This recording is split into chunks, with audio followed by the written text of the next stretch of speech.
আমি বারবার একটা কথা বলি যে কোনো মানুষকে ভালোবাসে না,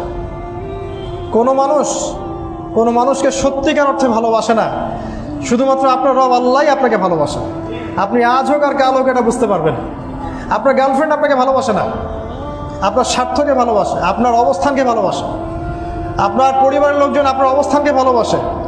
আপনি আজকে বড় একটা চাকরি পান, আপনার স্ট্যাটাস বেড়ে যাক, তারা আপনাকে তোলা তোলা করে বড় করবে।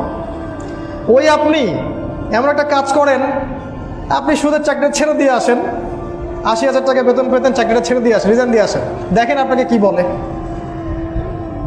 আপনি আল্লাহর জন্যে, ওরা বলছে আপনি দাড়ি রাখবেন না, আপনি আল্লাহর জন্য দাড়িটা রাখেন, হারাম রিজিকটা ছাড়েন, হারাম অ্যাফেয়ার্সটা ছেড়ে দেন। আপনার বড় ব্যবসা আছে কিন্তু হারাম, আপনি ছেড়ে দিয়ে পরিবারবর্গের কাছে আসেন, বলেন যে আমি আল্লাহর জন্য হারাম ব্যবসা ছেড়ে দিচ্ছি, দেখেন আপনাকে ভালোবাসে কিনা।